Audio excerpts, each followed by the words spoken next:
a través de la niebla.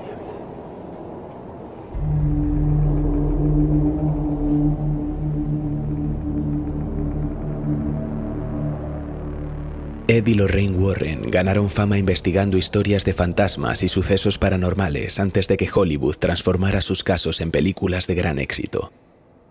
El matrimonio fundó la Sociedad de Investigación Psíquica de Nueva Inglaterra en 1952. Además, crearon su propio Museo del Ocultismo en el sótano del Centro de Investigación, horriblemente repleto de artefactos demoníacos y diabólicos. A lo largo de su carrera, Ed y Lorraine afirman haber examinado más de 10.000 casos con la ayuda de médicos, enfermeras, investigadores y agentes de la ley. Además, cada uno de los Warren afirmaba estar especialmente cualificado para examinar cosas raras y poco comunes. Lorraine decía ser capaz de percibir las auras que rodeaban a las personas desde que tenía 7 u 8 años. Se guardaba esas habilidades para sí misma por miedo a que sus padres pensaran que estaba loca. Por su parte, Ed Warren era un veterano de la Segunda Guerra Mundial y ex policía que se convirtió en demonólogo confeso tras estudiar el tema por su cuenta. El matrimonio Warren combinó sus habilidades y comenzaron sus investigaciones paranormales, adentrándose en casos como el de la muñeca Annabelle, la familia Perron y muchos otros. Aunque los actores Vera Farmiga y Patrick Wilson han retratado a la pareja como adorables investigadores de lo paranormal dispuestos a hacer lo que sea para proteger a las familias, hay voces que claman que la realidad era muy distinta. Stephen Novella, un neurólogo de la Sociedad de Nueva Inglaterra para la Investigación Psíquica que los Warren fundaron en 1952, afirmó durante años que los Warren eran simplemente grandes narradores.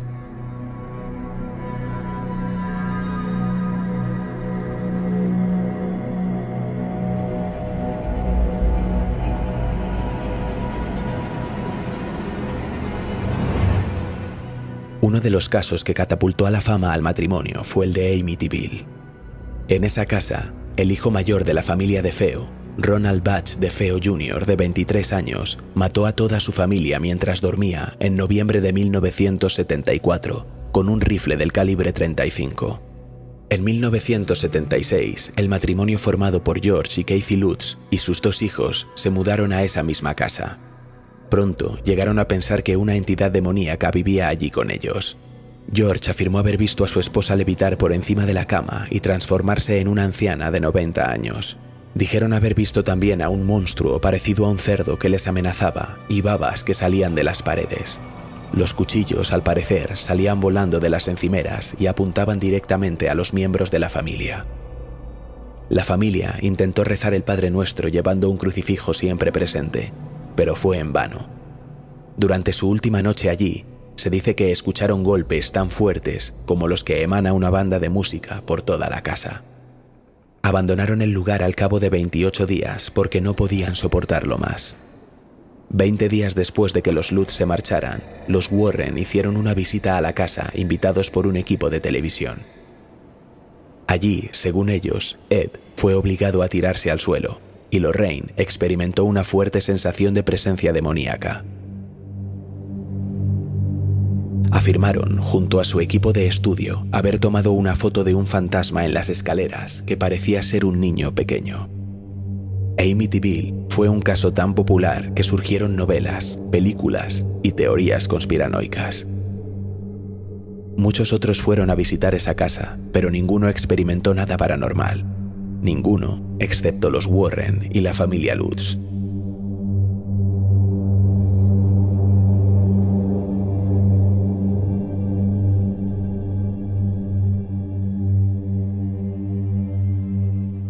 La historia de los asesinatos de DeFeo es innegablemente cierta, pero el relato de la vida real de George y Kathy Lutz se ha considerado durante mucho tiempo una invención total, motivada por un plan para sacar provecho de un horrible conjunto de asesinatos brutales. Y, si todo el relato de la familia Lutz es un cuento de hadas, ¿no será también ficción cualquier maldición asociada a él?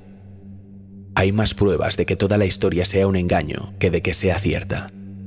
Sabemos con certeza que 6 personas fueron asesinadas en esa casa en una noche, pero todo lo demás de la historia es total y completamente inventado. William Weber, el abogado de Butch DeFeo, fue abordado por George Lutz con una idea. George acababa de abandonar su casa y le dijo al abogado que podrían inventar juntos una historia de mansiones encantadas, probablemente inspirada por la moda de los fantasmas que había provocado la película El Exorcista unos años antes. Weber pensó que podría conseguir un nuevo juicio para su cliente con el argumento de que Butch estaba poseído y que los demonios habían matado a su familia, mientras que los Lutz se lucraban con los derechos de autor derivados. Sabemos que esto es cierto porque Weber acabó demandando a los Lutz por sacar provecho de algunas de sus ideas para el fraude, como el cerdo demoníaco y la baba verde que rezuma, y no pagarle los derechos. En efecto, los detalles de la aparición son todos ridículos. A día de hoy, la familia admite que no tiene evidencia de todo lo que les sucedió y que simplemente debemos creerles. Pero, ¿podemos realmente creer cuando dicen que vieron a miembros de su familia levitando, que había una habitación roja secreta en el sótano a la que su perro se negaba a acercarse, que los sacerdotes que vinieron a bendecir la casa desarrollaron fiebre y ampollas estigmatizadas, que una baba verde rezumaba por las paredes y los tablones del suelo, que las puertas fueron arrancadas de sus bisagras, que su hija pequeña estaba siendo visitada por un cerdo con ojos brillantes, que se encontraron huellas de pezuñas hundidas en la nieve fuera, o muchas otras historias descabelladas? De hecho, los Lutz afirman que lo que finalmente los hizo salir de la casa fue tan horrible que no pueden hablar de ello.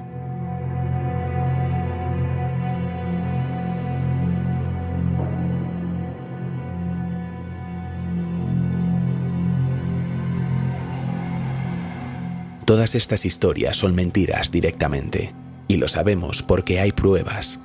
Para empezar, había una pequeña habitación en el sótano, pero sin duda, esta estaba incluida en los planos, y los Lutz tenían que haber sabido de ella cuando la compraron, ya que los niños de feo la usaban como una pequeña zona de juegos para guardar sus juguetes.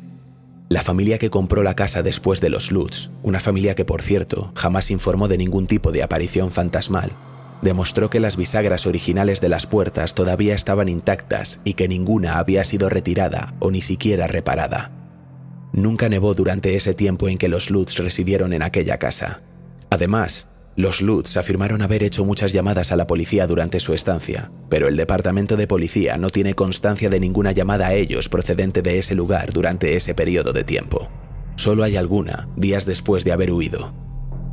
Una noche, la del 12 de enero, los Lutz dijeron que una terrible tormenta había dañado las paredes, roto las ventanas y que algunas cerraduras se habían salido misteriosamente de las puertas. Pues bien, esa noche el viento era de menos de 10 km/h, con tan solo un poco de aguanieve.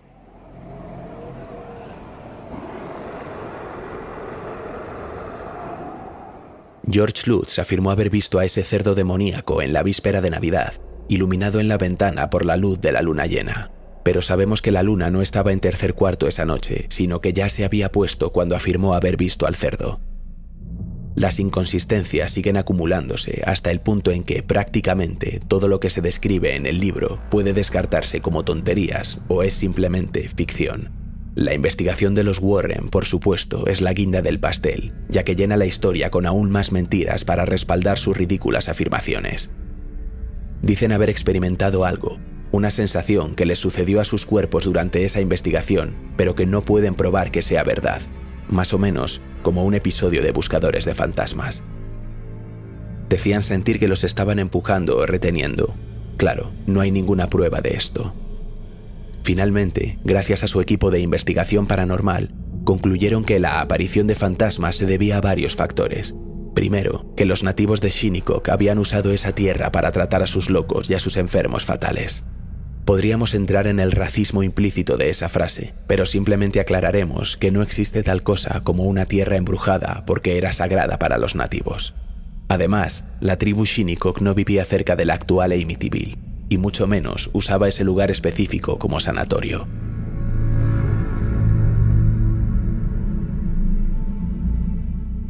Los Warren también culpan de la aparición de fantasmas a la magia negra realizada por John Ketchum, que tenía una cabaña en esa parcela de tierra.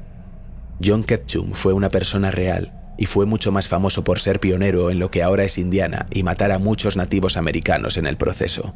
Nunca vivió en Nueva York y claramente no formaba parte del movimiento ocultista.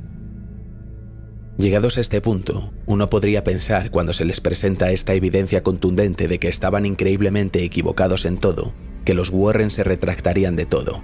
Pues no, todavía tienen la excusa de la Tierra Sagrada India y la magia oculta en su sitio web sobre su investigación. Faltaría un detalle por resolver: la espeluznante foto del fantasma tomada por los Warren.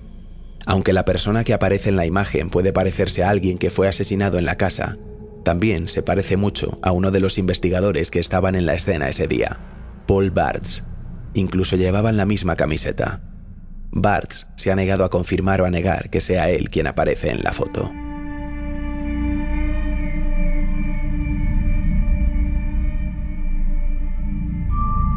Otro de los casos más famosos de los Warren fue el de la muñeca Annabelle, una muñeca malvada poseída por demonios con el poder de matar. Según Ed y Lorraine Warren, una enfermera recibió una muñeca Raggedy Ann como regalo, pero más tarde le dijeron que estaba poseída por el espíritu de una niña llamada Annabelle. La muñeca se movía por la casa y las personas cercanas a ella sufrían ataques. Una vez que Ed recuperó a la muñeca, casi tuvo un accidente automovilístico y la vio levitar. La muñeca Annabelle actualmente se encuentra en su museo. Pero, ¿qué hay de cierto en esta historia?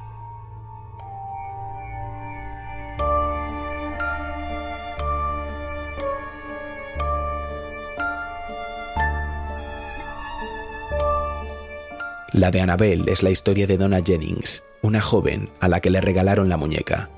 Se supone que era una estudiante de enfermería de 25 años en ese momento, pero no hay más datos sobre ella. Ni siquiera un nombre real ni un domicilio. Nada, no sabemos nada, solo lo que nos cuenta el libro de George Brittle, el demonologista. Según la narración de ese libro, los Warren condujeron poco más de una hora, con muy poco tráfico, hacia el sitio donde tuvo lugar el suceso. Al volver, los Warren pusieron a Annabelle en el asiento trasero y decidieron evitar la interestatal por si la muñeca demonio tomaba el control de su coche y provocaba un accidente. Ni qué decir tiene que, según su testimonio, en ese viaje sucedieron muchísimas cosas, como que el motor del coche fallase. Pero vamos a intentar averiguar el origen de esa muñeca. Si habéis visto la película, os habrá llamado la atención que Annabelle es una muñeca antigua, anormalmente fea, para ser una muñeca, digo. Bien, a diferencia del film, la muñeca no es una antigüedad espeluznante, sino una muñeca Raggedy Ann, que era una de las muñecas más comunes de esa época. Todas las jugueterías las vendían, por lo que es imposible rastrear exactamente de qué tienda podría haber venido la muñeca.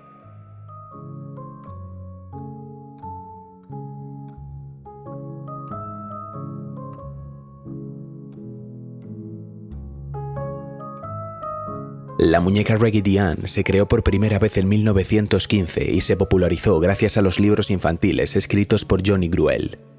Después de que se vendieran los derechos, la muñeca fue producida en masa por una compañía de juguetes, la Knickerbocker Toy Company. Esto fue en 1960. De ahí procede el tipo de muñeca que es la Annabelle de los Warren.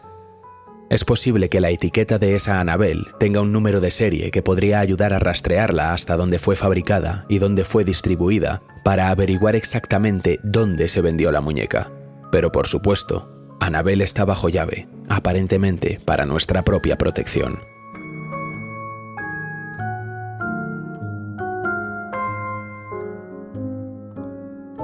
El hecho de que los Warren eligieran una muñeca muy popular y producida en masa para su historia es revelador, porque es otra forma de mantener las fuentes de esa historia imposibles de rastrear.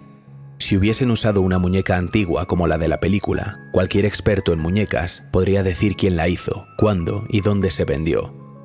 Se podría rastrear hasta sus orígenes y posiblemente podría averiguarse quién la compró. Con las muñecas Raggedy Ann no se puede hacer eso. El uso de esta muñeca agrega más misterio a la historia, ya que no tenemos ni idea ni de dónde vino ni quién la compró, aunque aparentemente fue la madre de Donna, que la habría adquirido como regalo de cumpleaños, pero por supuesto, en el relato de los Warren este dato no aparece. La otra pista obvia de que esta historia es inventada podría ser la actividad paranormal. Las muñecas no se mueven, no dejan mensajes espeluznantes, no sangran, no provocan incendios ni estrangulan a las personas. Incluso durante las apariciones más severas que puede haber registradas, lo peor que puede hacer un espíritu es arrojar algo al otro lado de la habitación, empujar a alguien o quizá arañar a alguien. Pero claro, Ed Warren también tenía una explicación para por qué la muñeca se comportaba así. Afirmó que era una entidad demoníaca y que estaba usando a la muñeca para acercarse a las personas involucradas con el fin de poseerlas. Ed afirmó muy claramente que los espíritus no poseen muñecas, sino que poseen personas, y en este caso, la entidad estaba llamando la atención de la familia para poseerlos a través de la muñeca.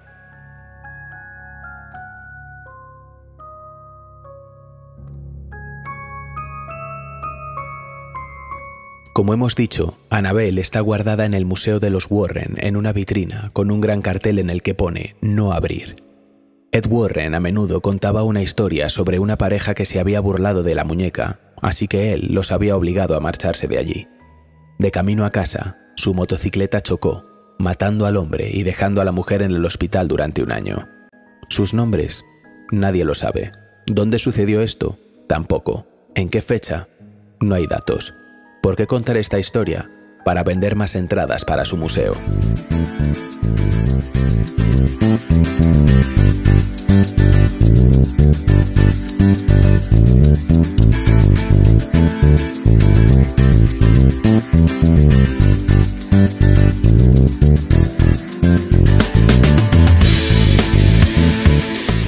Para entender a los Warren hay que situarlos en el contexto de los años 70, un momento de liberación cultural en el que los Warren, católicos devotos, estaban decididos a llevar a la gente de vuelta al redil de la iglesia. Así que decidieron mentir.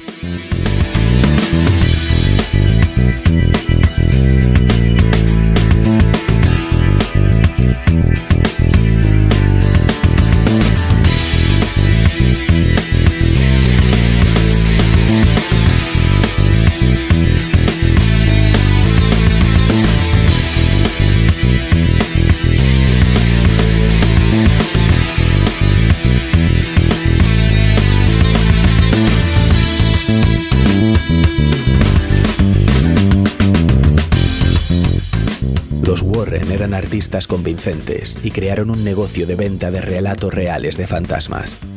El escritor de novelas de terror, Ray Garton, que fue contratado para escribir uno de esos relatos, dice que, cuando le planteó a Ed Warren sus dudas sobre las incoherencias de los hechos que contaba, él le dijo: «Invéntatelo y que dé miedo».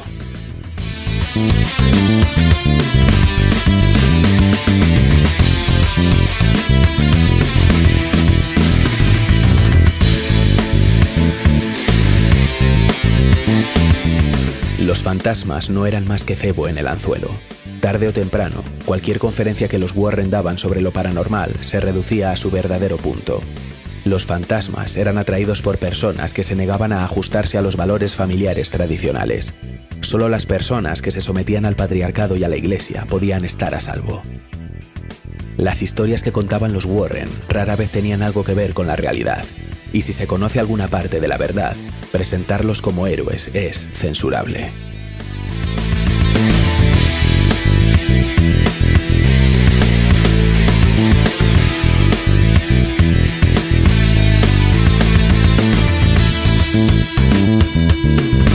El libro de 1980, The Demonologist, establece la ley de los Warren. La Ouija te embrujaría, pero también leer libros sobre brujería, poseer una imagen de una deidad no cristiana o asistir a grupos de concienciación. Según los Warren, el horror en Amityville se había agravado cuando los desafortunados propietarios se habían dedicado a la impía práctica pagana de la meditación. De hecho, cualquier insatisfacción te ponía en el equipo del diablo. La adicción, la depresión y los hijos desobedientes eran satánicos. El odio, la rabia, la desesperación, la miseria, la embriaguez y un sentimiento suicida de inutilidad atraerán a lo demoníaco en un santiamén, decía Ed. Un hogar feliz es su mejor defensa, aconsejaban los Warren, e incluso el exorcismo más poderoso solo será efectivo si usted mantiene una atmósfera emocional que no atraiga a tales entidades. Esa atmósfera idealmente implicaba ir a la iglesia, una vez a la semana, como mínimo.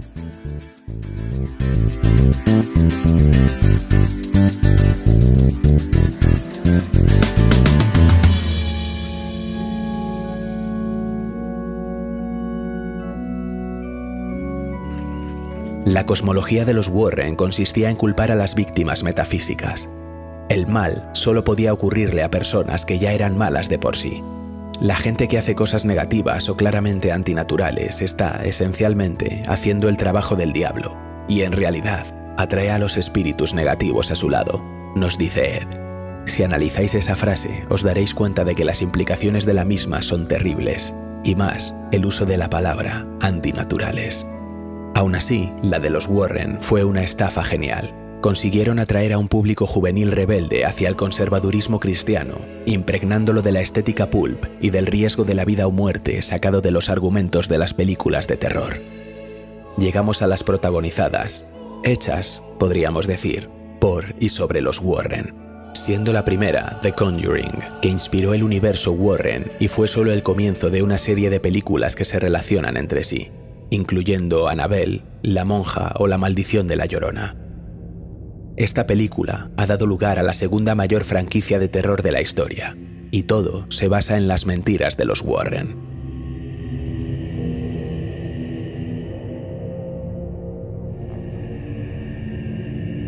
Como The Conjuring está basado en una historia real, mucha gente sigue convencida de que todo es real, y se podría pensar que es así, porque no solo los Warren dicen que la historia es cierta, sino también la familia en la que se basa el film. Afirman que, a pesar de pequeños cambios para que la película fluya un poco mejor, la mayoría de los detalles son correctos, desde los aspectos del embrujo hasta el origen del mismo, e incluso describe con exactitud la noche en la que los Warren fueron a exorcizar la casa. El único problema es que, si se indaga en los detalles de la aparición, desde cualquier punto de vista, la historia se desmorona. Lo más probable es que la casa nunca estuviera embrujada y, lo que es peor, que la supuesta fuente del embrujo está plagada de mentiras.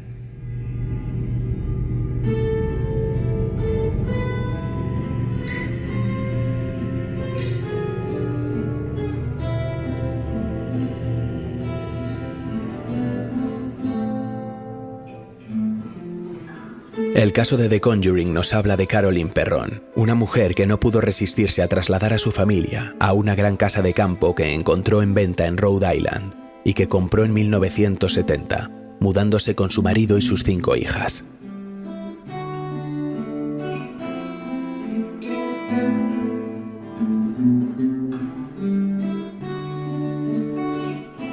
Todo parecía genial al principio, hasta que Caroline empezó a despertarse por la noche al ver extrañas figuras en su habitación, lo que dio inicio a una serie de tormentos espirituales. Cada una de sus hijas también tuvo encuentros, incluyendo algunos que, según la hija mayor, Andrea, eran demasiado perturbadores para hablar de ellos.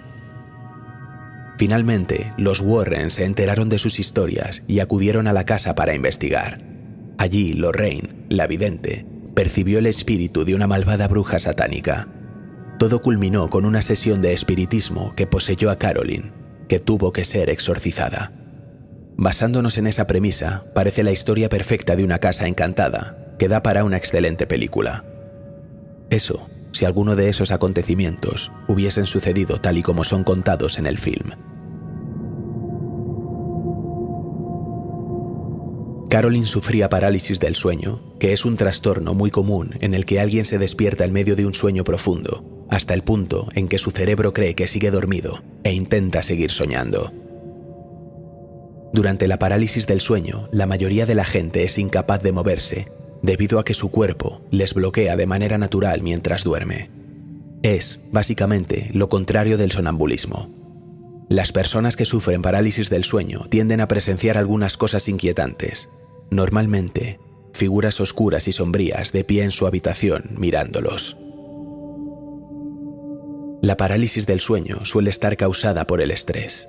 Caroline compró esa casa por capricho, a pesar de que estaban muy apurados de dinero y apenas podían permitírselo, y su marido, Roger, desaprobaba mucho la precipitada decisión. Con problemas financieros, una mudanza enorme, un cambio en la vida cotidiana, 5 hijas y lidiar con un marido descontento y violento, estoy seguro de que Caroline estaba bajo una cantidad significativa de estrés. Cuando empiezas a investigar las pruebas de lo que ocurrió en la casa, ninguna resulta muy convincente. Las 5 niñas vieron figuras extrañas y sombrías. Las cosas se cambiaban de sitio en la casa. la pizarra de Andrea, que jugaba a la escuela con sus hermanas, se manchaba y acababa rota. Una de las niñas se perdió de camino a la casa desde la escuela y vagó por un sendero donde encontró a una familia de fantasmas. Les arrancaban las sillas, les tiraban del pelo y así, sucesivamente. De nuevo, datos que solo con oír suenan espeluznantes, hasta que empiezas a analizarlos.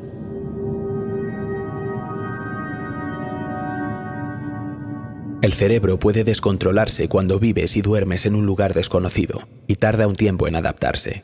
Es muy común tener un sueño agitado porque tu cerebro está tan preocupado por estar en un lugar nuevo que intenta mantenerte alerta en caso de peligro y no te deja relajarte del todo en tu momento más vulnerable. Estar cansado todo el tiempo te lleva a ver cosas donde no las hay y a parecer realmente confuso y letárgico. Por no mencionar que tu cerebro sigue preparado para el peligro incluso cuando estás despierto en un entorno nuevo y puede hacerte sentir que hay alguien cerca aunque no lo esté. Una escoba apoyada en un rincón donde normalmente no va puede parecer una persona durante una fracción de segundo. Una brisa extraña que nunca has oído antes puede sonar como una voz. Un crujido puede llegarte a parecer una pisada.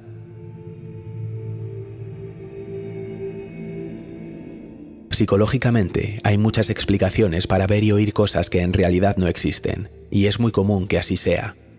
En este caso concreto, había 7 personas en la casa. Así que es muy probable que alguien moviera algo y otra persona no se diera cuenta. La historia de la pizarra podría haber sido una de las hermanas que estaban hartas de tener que jugar a la escuela todo el tiempo. Y no es nada raro que los niños pierdan el equilibrio mientras están sentados y se caigan de la silla. La otra gran prueba era que la hija menor, que entonces tenía 5 años, tenía un amigo imaginario. Los amigos imaginarios son otra cosa. Pueden parecer paranormales y en algunos casos resultar extraños, pero la mayoría de veces, tener un amigo imaginario es una forma sana de que los niños practiquen sus habilidades sociales y sus interacciones con los demás, y de que descubran lo que es tener un amigo, antes de empezar a entablar relaciones reales con sus iguales. Podríamos compararlo como cuando un adolescente imagina que está saliendo con su cantante favorito y fantasea con ello. Hay psicólogos que consideran que esto es una práctica mental para tener una relación romántica sana. El concepto de los amigos imaginarios paranormales surgió de películas como El terror de Amityville, El exorcista o Poltergeist.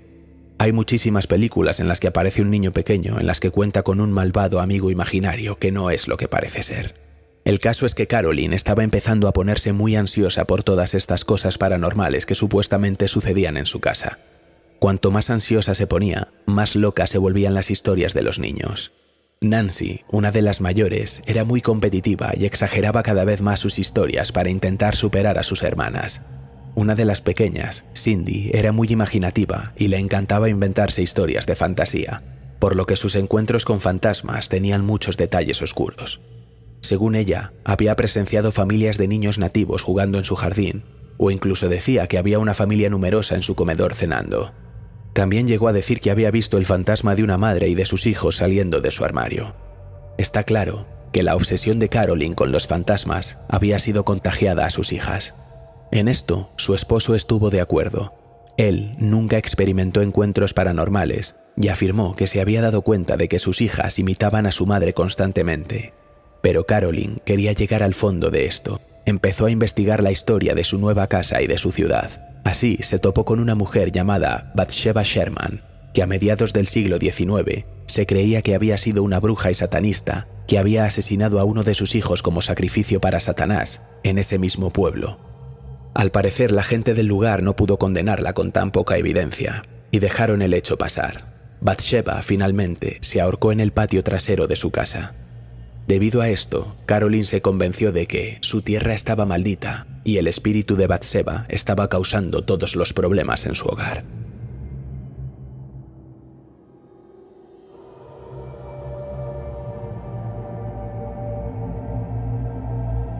Sería una gran explicación, pero Bathsheba nunca vivió en esa granja.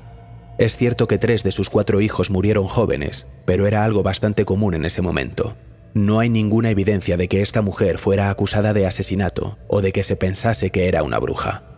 De hecho, cuando murió de un derrame cerebral a los 70 años en su casa, que no era la granja de Caroline, le ofrecieron un funeral católico completo y su esposo y sus 3 hijos pequeños la enterraron. Si hubiera sido una bruja, ¿se le habría permitido descansar junto a los niños que supuestamente asesinó? Si se hubiera creído que era satanista, ¿se habría publicado su obituario en el periódico?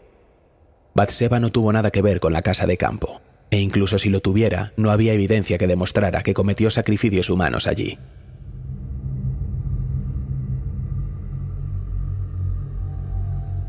Carolyn, finalmente, halló una serie de muertes misteriosas, todas relacionadas con su hogar, lo que la ayudó a convencerse de que la tierra estaba maldita. Vamos a analizar esas muertes, mencionando que ninguna de ellas ocurrió cerca de su casa. Además, fueron muertes bastante anodinas. Por ejemplo, un hombre intentó, borracho, caminar hasta su casa desde un bar del pueblo un día de nieve. Lo encontraron muerto congelado. Una mujer se suicidó en su ático, ahorcada, pero fue algo claramente premeditado, y aún así no sucedió en la casa de la granja. Pero esto daba igual porque básicamente Carolyn y finalmente Lorraine Warren atribuyeron todas las muertes que ocurrieron en la ciudad a la casa de la granja, aunque no hay pruebas de que nadie muriera dentro o alrededor de esa casa.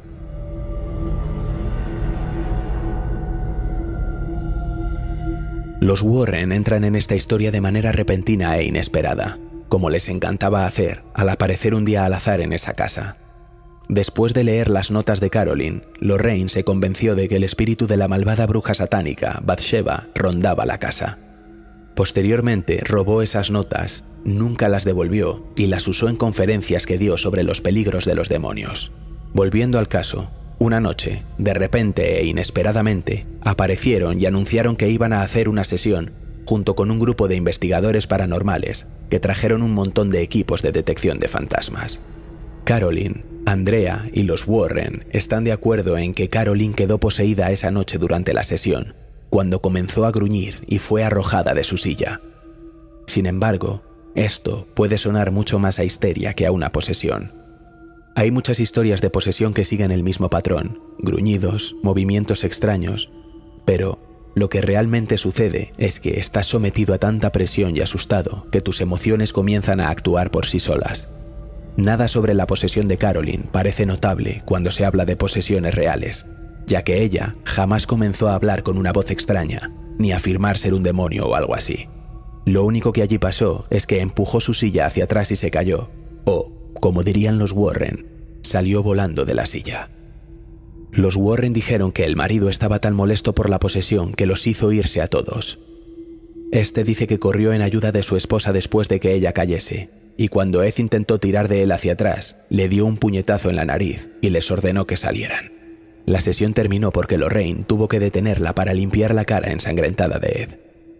El equipo de los investigadores había quedado inexplicablemente destrozado al final de la terrible experiencia. El marido cerró la puerta de golpe al salir y le dijo a su esposa que esas personas eran charlatanes de poca monta y que solo los utilizaban para sus propios medios.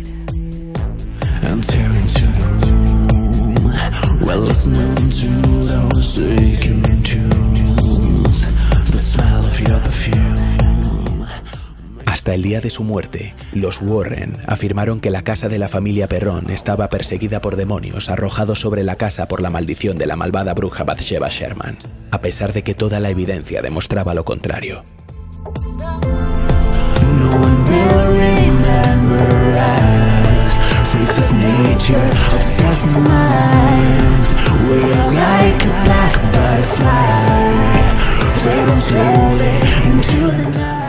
Otro caso muy sonado fue el poltergeist de Enfield.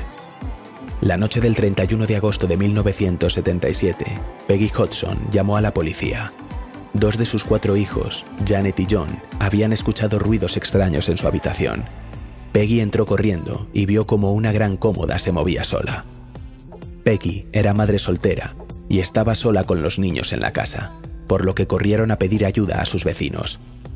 Estos se acercaron y también escucharon extraños sonidos de golpes en la habitación de los niños y en todas las habitaciones a las que entraron.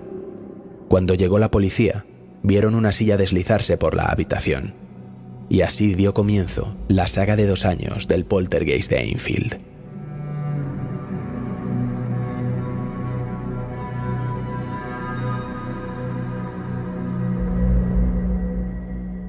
La historia se volvió tan notoria que a día de hoy es uno de los casos de apariciones mejor documentados, con mucha evidencia en vídeo y fotografías de varios incidentes.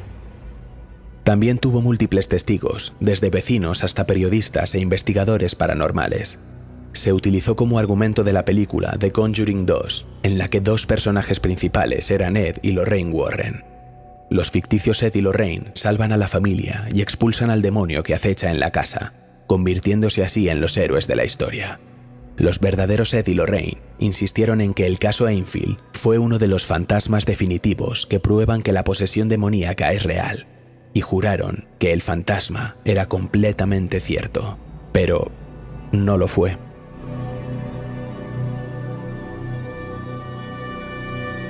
Básicamente, toda la actividad paranormal fue desacreditada. Casi todos los investigadores paranormales involucrados en el caso están de acuerdo con esto, e incluso Janet, una de las hijas, admitió haber fingido la mayor parte del poltergeist. Solo 2 personas se mantuvieron firmes en su creencia de que había un demonio rondando la casa: Ed y Lorraine Warren.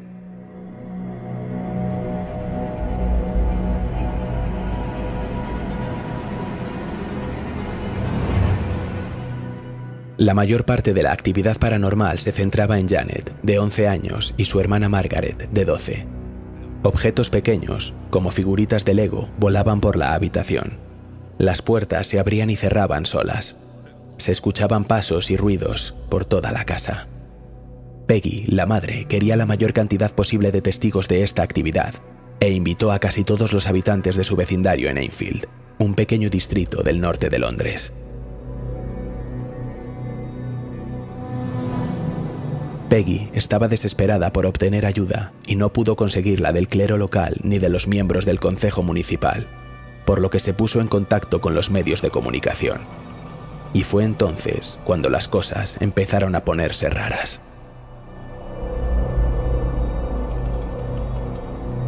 La actividad cambió repentinamente de fenómenos básicos de poltergeist a cosas que solo se ven en las películas. Janet fue capturada en fotografías siendo arrojada de su cama. Comenzó a hablar con una voz áspera y baja que decía muchas palabrotas y se refería a sí misma con el nombre de un hombre. Además, se encontraron cucharas dobladas por toda la casa.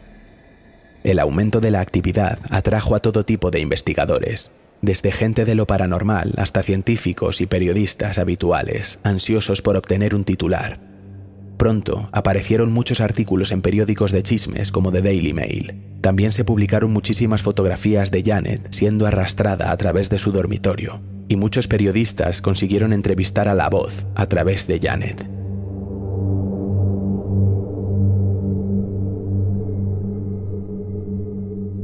Dos investigadores paranormales se quedaron en la casa de Enfield para narrarlo todo.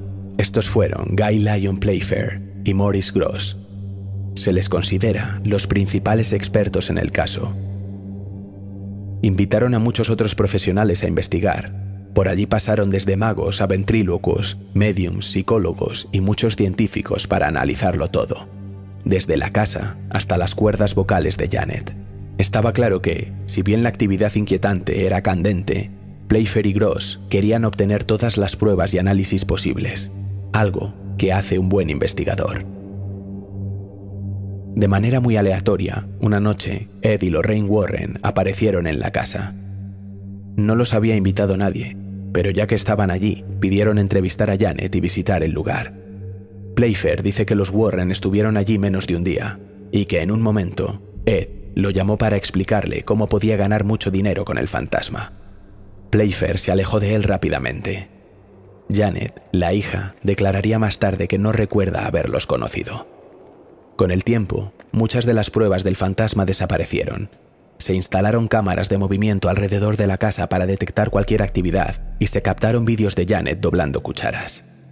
Todos los que analizaron las fotos de la niña siendo arrojada de la cama afirmaron claramente que solamente parecía una niña saltando de la cama.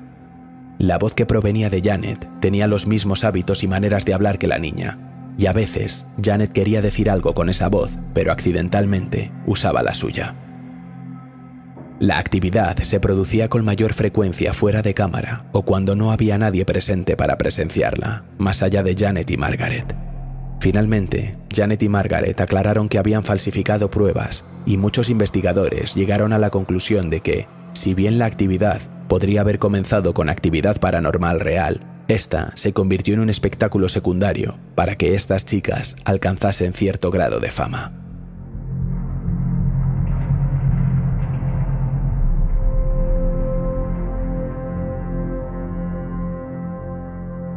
El poltergeist de Enfield recuerda a otro famoso engaño creado por adolescentes solo para llamar la atención: las hadas de Cottingley. Estas fueron una serie de fotografías tomadas por dos primas jóvenes que las mostraban paseando por su jardín con un grupo de hadas. En ese momento, la gente quedó desconcertada y muchos, como Arthur Conan Doyle, creyeron que esas fotos eran reales. Más tarde, se supo que estas chicas habían recortado imágenes de hadas de sus libros de cuentos y las habían colocado de esa manera para que parecieran reales. Básicamente, aquello fue el primer Photoshop. Ahora, en la era de Instagram, TikTok y YouTube, es un poco difícil imaginar por qué algunas chicas fingirían algo como esto, ya sean fotografías o posesión demoníaca. Pero, si nos ponemos en ese contexto, podemos llegar a entender por qué habrían fingido ese poltergeist.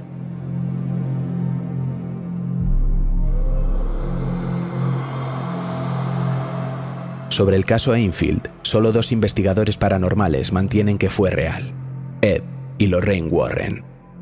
Además, agregaron la historia a sus archivos oficiales, afirmando que Janet estaba claramente poseída por demonios y que incluso levitaba fuera de su cama mientras dormía profundamente, algo que nadie más aparte de ellos afirma que haya sucedido.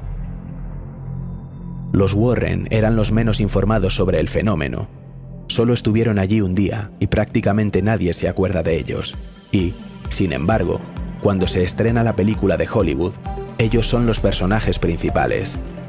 Gracias a esa película, los Warren ahora son sinónimo del poltergeist de Enfield, aunque no tuvieron nada que ver con él, pero han pasado a la historia como héroes.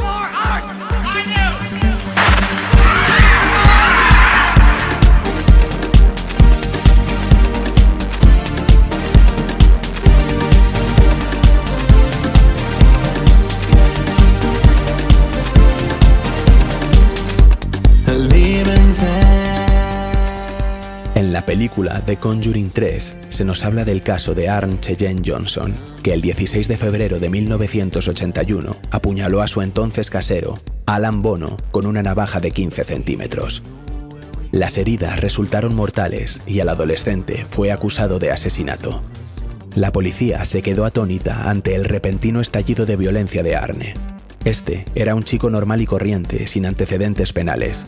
Incluso estaba prometido con una chica llamada Debbie Gletzel. A pesar del repentino cambio de comportamiento, el caso estaba a todos los efectos bastante cerrado. Eso fue hasta que su abogado hizo la sorprendente afirmación que hizo: era culpa del demonio.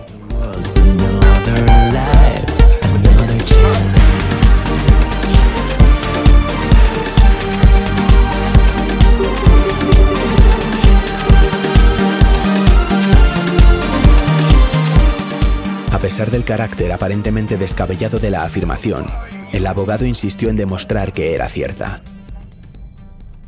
Puede que el crimen ocurriera en febrero, pero todo empezó el año anterior, en el verano de 1980. David, el hermano de 11 años de Debbie, había insistido en que había visto a un hombre, un anciano, que se burlaba de él. Los dos tortolitos no creían realmente lo que decía el chico, pensando que solamente era una estratagema para evitar hacer sus tareas. Sin embargo, el hermano continuó diciendo que veía a ese señor y que esas apariciones cada vez eran más frecuentes y más violentas. No fue hasta que David empezó a despertarse en mitad de la noche sollozando cuando por fin se tomaron en serio el problema. Contó que había soñado con un hombre de grandes ojos negros, rostro delgado y animal, con dientes afilados, orejas puntiagudas y cuernos y pezuñas. Como esas visiones nocturnas no cesaban, fueron a pedir ayuda a un sacerdote cercano. Este bendijo la casa, pero no sirvió de nada. Entonces, acudieron por primera vez a los Warren, con la esperanza de que pudieran ayudar al niño.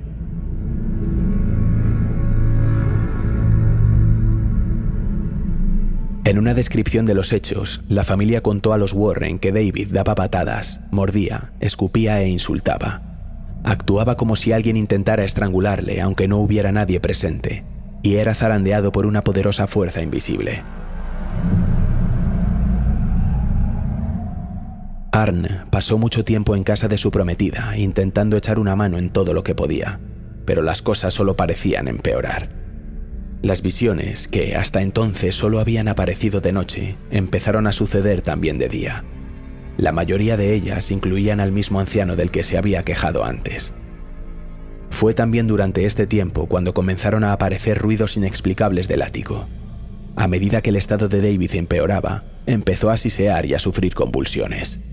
Hablaba con una voz que no era la suya, citando el paraíso perdido de Milton y la Biblia. Los Warren investigaron las afirmaciones de la familia Glatzel y determinaron que se trataba de un caso de posesión demoníaca. Esta creencia no fue compartida por todos los demás que examinaron al niño. Más de un psiquiatra afirmó que solo se trataba de un tipo de problema de aprendizaje. Esto no impidió que Ed y Lorraine Warren realizaran 3 exorcismos distintos a David, todos ellos supervisados por un sacerdote.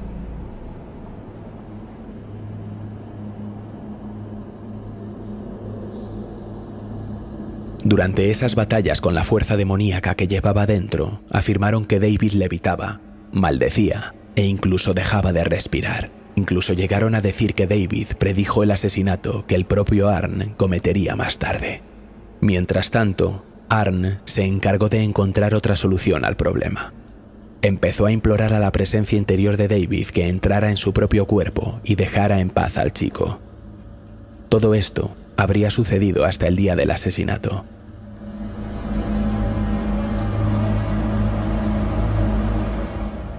Según la policía, Arne y su casero habían mantenido una violenta discusión en torno a Debbie, la prometida de Arne, cuando éste sacó el cuchillo. Entonces procedió a apuñalar a Bono varias veces en el pecho y el estómago, antes de dejar que el hombre, mortalmente herido, se desangrara hasta morir. Arne sería detenido una hora más tarde.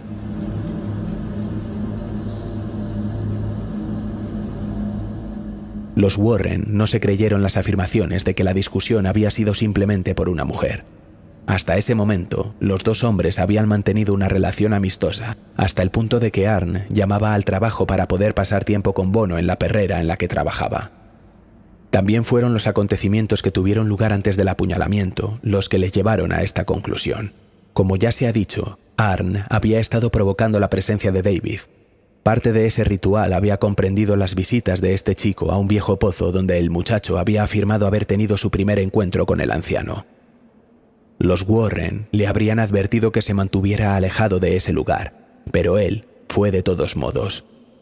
Dentro de este pozo, más tarde, afirmaría haber visto al demonio que poseyó su cuerpo hasta el momento en que asesinó a Bono. La policía de Brookfield investigó las afirmaciones de los Warren, pero la ley no tiene forma de tener en cuenta las posibles fuerzas sobrenaturales cuando se habla de un asesinato. Durante el juicio, Martin Minella, el abogado de Arne, hizo todo lo posible por probar el caso de su cliente. Incluso intentó citar a los 4 sacerdotes que habían asistido a los Warren durante los 3 exorcismos. Les imploró que rompieran la tradición común de guardar silencio en tales asuntos. Lo único que dijo la iglesia es que intentaron ayudar a David durante un periodo difícil de su vida, pero los sacerdotes mantuvieron la boca cerrada.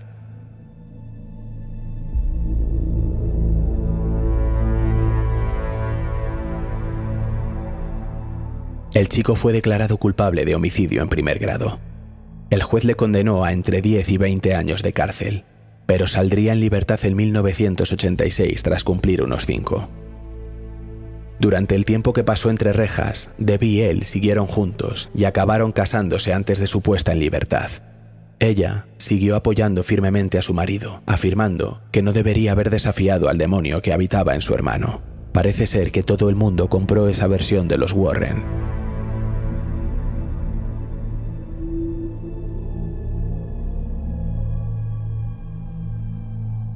Y es que, como aquí, en las películas, los Warren siempre aparecen como la imagen de la integridad cristiana, elevados por fin de personajes secundarios a héroes.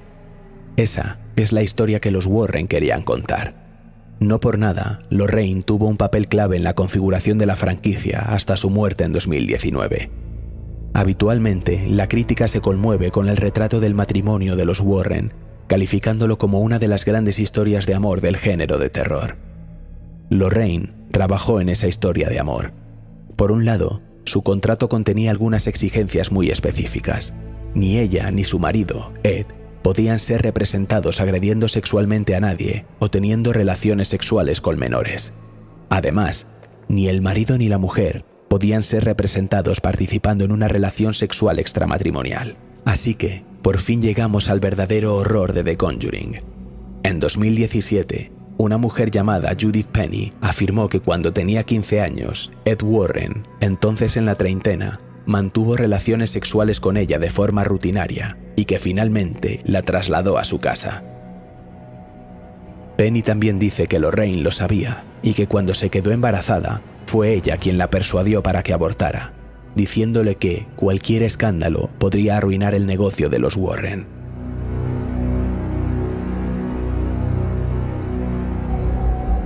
En cuanto a cómo encajaba esta revelación con el catolicismo supuestamente intachable de los Warren, Penny fue bastante tajante.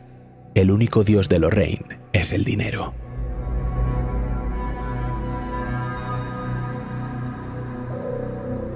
Lorraine no es la persona que sale peor parada en esta historia. Ed era un hombre violento, según Penny, y ella fue testigo de cómo golpeaba a Lorraine hasta dejarla inconsciente. Algunas noches pensaba que iban a matarse, llegó a decir. La decisión de hacer otra película de The Conjuring después de estas acusaciones es como mínimo extraña, y no ayuda a que la película en sí sea terrible. El rancio conservadurismo de los Warren estaba en plena exhibición. The Conjuring 3, El diablo me obligó a hacerlo, presenta a Ed Warren lamentándose de que los tribunales no estén obligados a creer en el Dios cristiano. Intenta rebajar nuestra simpatía por una víctima de asesinato real, mostrándole inmerso en pecados de lujuria, embriaguez y escuchando música rock justo antes de morir.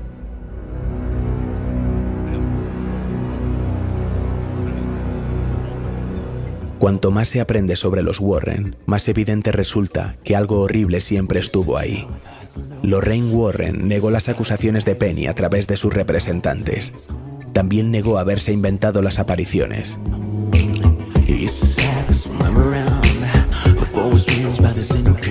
Después de haber expuesto todos estos datos, es usted quien puede decidir por sí mismo quién parece creíble.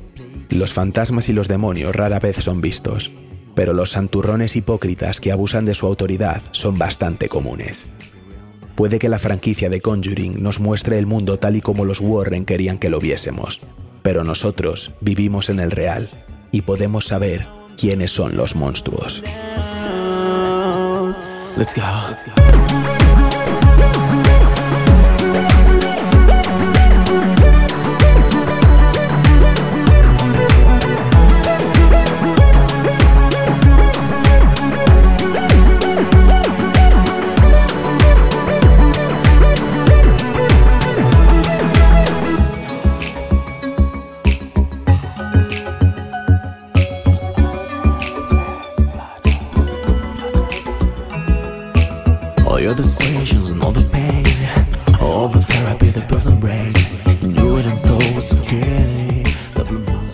Y ya estamos nosotros en este penúltimo programa de esta segunda temporada de A través de la niebla. Pedro Riutort. ¿Qué tal, Pedro? Buenas tardes, días, noches.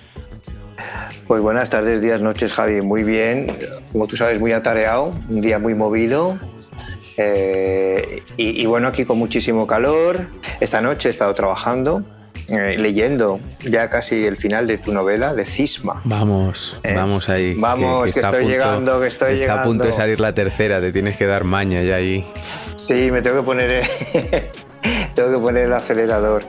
Pero no, ya que me queda muy poquito, la verdad que sí. Ya han visto las cintas VHS y todo esto. Y bueno, y hablando de cintas VHS y películas, pues nada, veo que has escogido un tema muy cinematográfico, muy hollywoodense para este penúltimo episodio.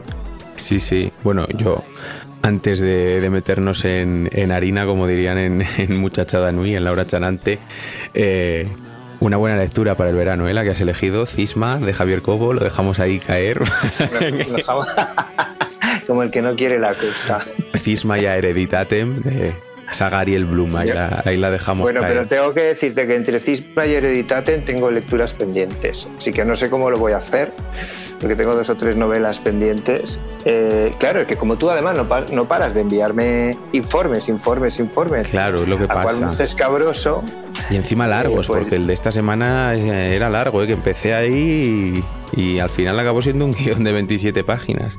Sí, yo cuando vi dije, Dios mío, 27 páginas, que yo reconozco que, fíjate, soy muy tonto para la lectura, porque cuando veo un tochaco, digo, uy, no, yo no voy a poder con esto. Y luego a veces los tochos son los que más rápido te lees, ojo, ¿eh? Uh-huh. Y luego, pero bueno, cuando vi 27 páginas, que no sea un tochoque, pero dije, Dios, pero esta noche, como digo, he tenido turno de noche y hay un par de horas pues que están muertas ahí en el aeropuerto y en fin, lo he podido leer.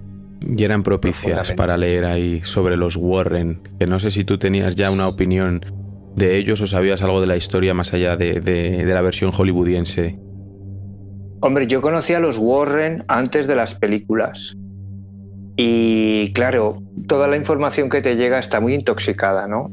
Parece ser. Entonces, claro, yo como siempre me muevo entre esa línea de la credulidad y la falta absoluta de credulidad, o sea, entre el ateísmo y la creencia más acérrima, según cómo me levante, creo en una cosa y a la hora de acostarme estoy creyendo en otra totalmente diferente. Creo que es algo innato en mi personalidad.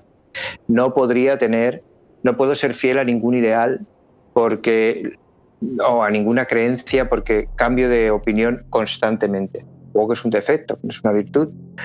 Y decía esto porque cuando ya escuché la historia de los Warren antes de que se hicieran las películas, pues ya me olía un poquito a chamusquina. Ahora comentaremos un poco porque has hecho un informe muy exhausto de Lorraine y Ed Warren y toda su historia llevada al cine.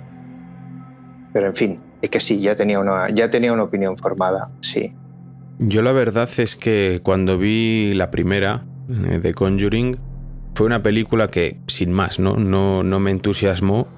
Tengo que decir que veníamos de que James Wan hubiese dirigido las primeras de Insidious y esto era lo siguiente que hacía, entonces me dejó un poquito decepcionado esta película y me informé un poco sobre la historia de ellos porque me parecía muy Antoñita la Fantástica, todo lo que allí aparecía representado, ¿no? Y entonces, al poco tiempo, se estrenó la película o la miniserie del Poltergeist de Enfield y también la película de los Warren, que les pintaba a ellos como unos héroes en ese caso, cuando la realidad era que por allí estuvieron 5 minutos, ¿no?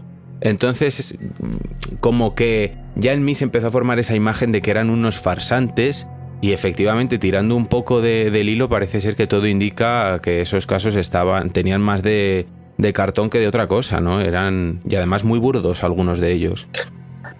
A ver, yo por partes, como diría Jack Destripador. James Wan, que sería el primer nombre así en mayúscula que has nombrado, a mí no es un director que me fascine personalmente. Me gusta mucho Insidious la primera y la segunda parte. Uh-huh. Pero no recuerdo tampoco ninguna película de él que haya dicho wow, no. Y la Show, creo que es de él también la primera. Sí. Pues tampoco, fíjate. Me gusta, sí. Encuentro que es una buena película y original en su momento, pero bueno, en fin, a lo que vamos. Llega a los cines esta de los Warren y tal, y yo voy a verla y también, pues sin más, me parece una película muy bien hecha, muy bien llevada a nivel fotografía, a nivel ambientación. Eso un 10, me quitó el sombrero. Pero claro, yo entre esto y las crónicas de Narnia es que, o entre esto y El Señor de los Anillos, pues que apenas veo diferencia. Quiero decir, yo empiezo a ver todo lo que narran en esa película supuestamente verdadero y tengo que decir miedo cero, para empezar, ¿no? Hablando de lo que es la película. Y credibilidad, pues menos 10. Porque claro, yo si veo que una mujer sale por una chimenea, yo es que ni la recuerdo, que una posesión y sale volando y disparada y tal, pero digo, bueno, esto ya es una peli de superhéroes. Y yo personalmente ahí no voy a entrar porque sé que hay gente con la piel muy fina que se puede sentir ofendido, pero vamos, yo no me lo creo. Dicho esto, es que tengo otras referencias de películas de fantasmas o de películas sobre poltergeist, como puede ver, tú bien sabes, Poltergeist de Tobe Hooper, que son mucho más referenciales para mí, y no la segunda parte de la película precisamente, pero sí la primera. Creo que describe más bien o más acertadamente esos casos de fantasmas. Y luego, por ejemplo, al final de la escalera me parece una película 10. Claro, llega esta película, un peliculón, ¿no? Que creo que muestra muy bien cómo podría ser un fenómeno poltergeist, un fenómeno de fantasmas, un fenómeno, pues, es paranormal, ¿no? Claro, llega esta película a los cines y sí, yo reconozco que la crítica pues estuvo muy a favor de esta peli y tal, no, tampoco me quiero enrollar en la película, pero lo que es la esencia de lo que cuenta la película, pues oye, como entretenimiento sí, pero creerme la historia o pasar miedo, pues no, la verdad, cero, patatero. Es lo que te y dice. Es más, sí, dime. No, perdona, y me gusta más la segunda parte, como película, la del caso Enfield, que en sí la primera de los Warren, que tampoco, es decir, a mí como película no me gusta ninguna. O sea, podría elegir la primera como la que más, por lo que tú has dicho, ¿no? A nivel ambientación, a nivel música, tiene una banda sonora que es espectacular, pero si me lo tomo como una historia, pues eso lo que es, ¿no? De ficción, pero es que me parece todo tan llevado al límite, como todos... Pero es que incluso en la historia real en la que se basa la película, todos los clichés de lo que es un poltergeist o lo que nos, el imaginario colectivo de lo que es un poltergeist están llevados al extremo, ¿no? Lo que contaba un poco en la narración. O sea, por allí aparecen los Warren en cuanto ven que hay una familia, podríamos decirlo de alguna manera, inestable, ¿no? Un matrimonio que se ha mudado de una casa sin recursos económicos para pagarla, la mujer sometida a tanto estrés.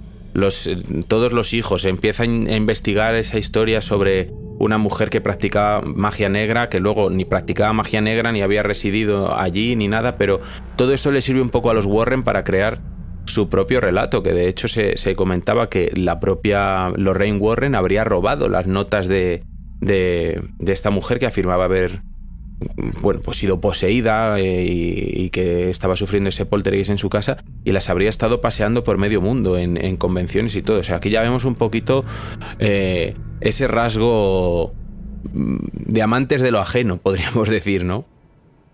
Es que, claro, lo que decimos, yo no conocía exactamente hasta que no he leído tu documento, porque claro, cuando hablamos de una película basada en hechos reales, habría que decir, bueno, esto es como decir jugo con sabor a naranja, o jugo de naranja, y a lo mejor lleva un 1%, ¿no? Lo que lleva la Fanta, vamos, que lleva un 3, un 4, no lo sé. Pues pasa un poquito lo mismo con las películas basadas en hechos reales, y el público debería acostumbrarse ya a entender que basada en...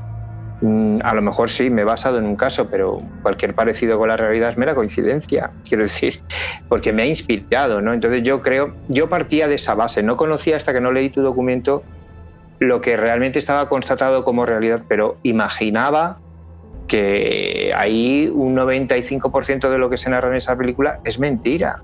Mentira me refiero en cuanto a que es fantasía, que es una invención. Y por eso hablaba y hacía las comparaciones, que ya sé que son odiosas, pero yo creo que para meterte dentro de, si quieres iniciarte en el mundo de las películas de los fantasmas, no creo que los Warren sea la película más indicada.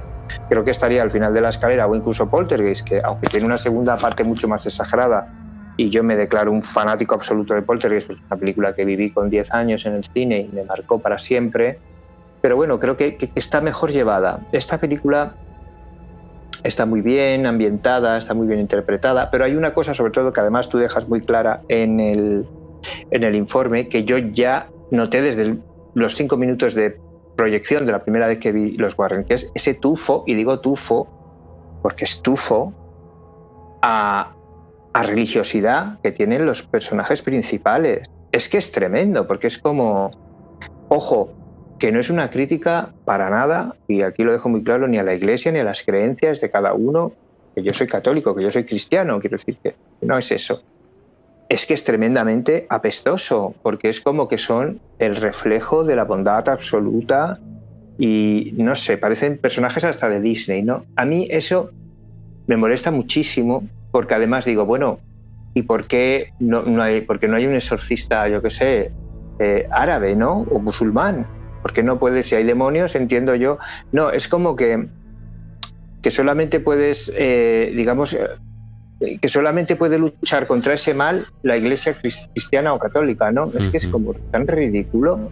Y si tienes una vida perfecta, ¿no? Y sin ningún manchón en tu expediente moral, ¿no? Entonces es que, no sé, ya partiendo de ahí yo pues desconecto, ¿entiendes? Es lo que comentaba un poco en el informe, ¿no? Que para los Warren, los fantasmas o estas apariciones, estos poltergeists, solo les podían suceder a personas pues que se negaban a ajustarse a esos valores tradicionales, y esto aparece muy bien reflejado en las películas. De hecho, en la tercera, yo no sé, sí que la has visto, ¿no? La de El Diablo me las obligó he visto, a hacerlo. por desgracia las he visto todas, porque hay algunas que cuando la veía decía, pero ¿qué estoy haciendo? ¿Pero qué? ¿Cómo? Es que caemos, porque yo... Porque bueno, para mí, Annabelle, la primera, es un churrasco, es que no se sostiene en sí, ni siquiera, porque, a ver, entendemos que cuando vamos a ver una película de esta, lo mínimo que pedimos es un par de saltos y de, como mínimo, ¿no? O sea, es decir, la calidad ya nos la pasamos por el forro porque es más de lo mismo.com, todo es sota caballo rey, sota caballo rey. Y cuando sale una película como, para mí, grandiosa, como es Hereditary o como es del mismo director Midsommar, la mitad de la gente que va a verla la pone a caer de un burro porque no tienen esos jumps, ¿no? Esos saltos y esa adrenalina que... Pero bueno, ya a nivel la Annabelle, que fue como el reboot o lo que sea, sí, o el spin-off de The Conjuring. Uf, me costó muchísimo verla. Y me ocurrió una cosa que aparece reflejada ahí es directamente la novia de Chucky. Aparte de eso, que bueno, entiendo que es un artificio cinematográfico que el director, bueno, se permite, y James Wan en la primera pues ya lo dejaba claro, lo que para mí de la primera es lo más interesante, esos 10 primeros minutos. Ojo, es que es muy fuerte, pero que me refiero que me parece muy mala película, pero es que luego ya La Monja ni te cuento, o sea, ya tengo que decir que La Monja 2 me la he saltado totalmente, porque puedes hacerlo, es algo mejor que la primera, pero estoy hasta el ciruelo de películas con monjas poseídas, o sea, no puedo más. Yo ya veo una película y ya digo, ay, no, otra monja metida en el ajo, es que no puedo, ¿sabes? Entonces, que lo han explotado, es una cosa que han explotado tanto, y además aquí está explotado de tan mala manera. El guión de La Monja no tiene ni pies ni cabeza, y no quiero desvelar nada, pero yo ese final te lo juro que es de esos momentos que estás en el cine que dices, bueno, pues he tirado aquí el dinero. De vergüenza ajena. Sí. O sea, yo lo recuerdo así también. Pues es de vergüenza ajena. A mí me parece... Por eso ya La Monja 2, a pesar de que la tengo en streaming, pues es que ni me molesta verla. Yo la vi hace poco y la misma sensación que la primera, ¿no? Es que además te conoces ya todos los truquillos, ¿no? Pero caemos, ¿eh? Yo he vuelto a caer, a pesar de... No, pues fíjate, yo con La Monja 2 no caí, ¿sabes? Caí con una película muy buena, que ahora no me sale el nombre, que tuvo una segunda parte que también fue horrible. A ver cómo se llama esta película. Bueno, da igual, que es un demonio que aparece en un vídeo y hay películas Super 8. No me acuerdo ahora del título. Muy bien, no sé. Pero no es Super 8, ¿no? Sinister. Ah, Sinister. A mí Sinister me encanta. Sinister es de mis pelis favoritas, pero lo que tú dices, la segunda parte era para comer aparte. Pero qué bien llevada la primera, ¿verdad? Sí. Qué bien yo llevada. Pasé miedo. Por eso Insidious las tengo tanta estima, porque yo con la primera Insidious en el cine pasé miedo, y con Sinister pasé miedo. Sí, Sinister y tanto Insidious como Sinister son buenas películas, pero yo me quedo con Sinister porque encuentro que está más refinado todo. Es decir, está... Es que a mí lo que me pasa con Insidious, que el giro de la segunda me parece tan genial también.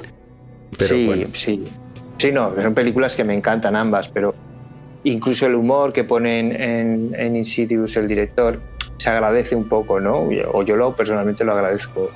Pero bueno, volviendo al tema que nos ocupa, claro, la tercera parte, que fue muy criticada, la de El demonio me obligó a hacerlo. Pues mira, ni tan mal. Yo es que me esperaba una cosa tan mala que evidentemente que me sobra toda esa parte religiosa rancia, porque una cosa es tener creencias X, que eso es súper respetable, y otra cosa es ir por la vida de samaritana, como van estos dos.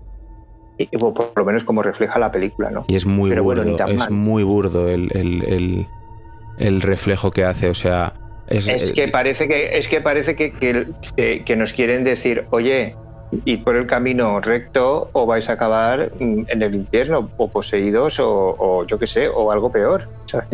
Claro, lo que comentamos un poco en el guión y haciendo el informe del caso, pues he tenido la oportunidad de leer la opinión de muchas personas, ¿no? sobre esta película, y decían que esto era un blanqueamiento en toda regla de un asesinato en el que hay una víctima a la que en la película se le criminaliza, ¿no? Por escuchar rock, como llamándole eso, sucio, sátiro, y que por eso se ha cometido este crimen. Y es un poco el argumento de esta tercera película de los Warren. Incluso hay un momento en el que Ed Warren, o el personaje que interpreta a Patrick Wilson, se lamenta de que no estén obligados a creer en el Dios cristiano los jurados. Un poco lo que tú decías, como si no hubiese más dioses o más religiones o más creencias en el mundo.